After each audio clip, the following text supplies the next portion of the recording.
कहानी वाला आपके समक्ष एक नई कहानी के साथ। सूर्य अस्त हो चला था, आकाश में बादल छाए हुए थे। नीम के एक पेड़ पर ढेर सारे कौवे रात बिताने के लिए बैठे हुए थे।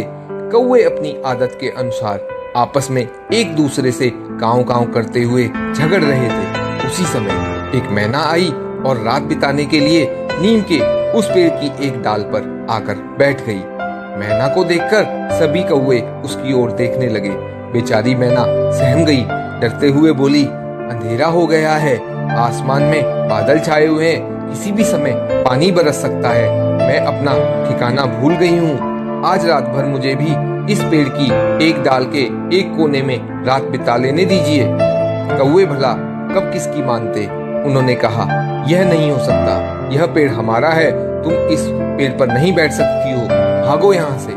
कौवों की बात सुनकर बड़े ही दीन स्वर में मैना बोली, पेड़ तो सभी भगवान के हैं।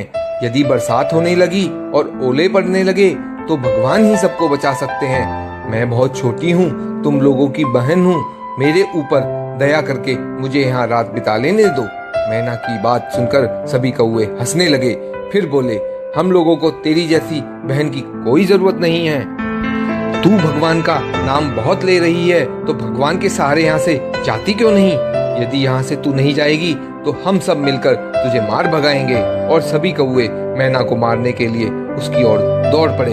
कौवों की काव काव करते हुए अपनी ओर आते देखकर मैना वहाँ से जान बचाकर भागी। वहाँ से थोड़ी दूर एक आम के पेड़ पर अकेले ही रात बिताने के लिए मैना एक कोने में छिपकर बैठ गई। रात में तेज हवा चली। कुछ देर बाद बादल बरसने लगे और इसके साथ ही बड़े बड़े ओले भी पड़ने लगे। ओलों की मार से बहुत से कौवे घायल होकर जमीन पर गिरने लगे, कुछ तो मर भी गए। मैना आम के जिस पेड़ पर बैठी थी उस पेड़ की एक डाल टूट गई। आम की वह डाल अंदर से खोखली थी। डाल टूटने की वजह से डाल के अंदर के खाली स्थान में मैना छिप गई। डाल में छिप जाने की वजह से मैना को ना तो हवा लगी और ना ही ओले ही उसका कुछ बिगाड़ पाए। वह रात भर आराम से प्रभु का नाम सिमरन करती रही। सवेरा होने पर जब सूरज निकला तो मैना उस खो से निकली और खुशी से गाती नाचती हुई ईश्वर को प्रणाम किया। फिर आकाश में उड़ चली। मैना को आराम से उड़ते हुए देखकर जमीन पर पड़े घायल कौवों ने कहा, अरे मैना बहन, तुम रात को कहाँ थी? तुम्हें ओलों की मार से किसने बचाया?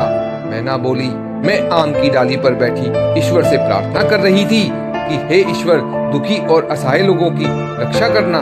उसने मेरी प्रार्थना सुन ली और उसने मेरी भी रक्षा की।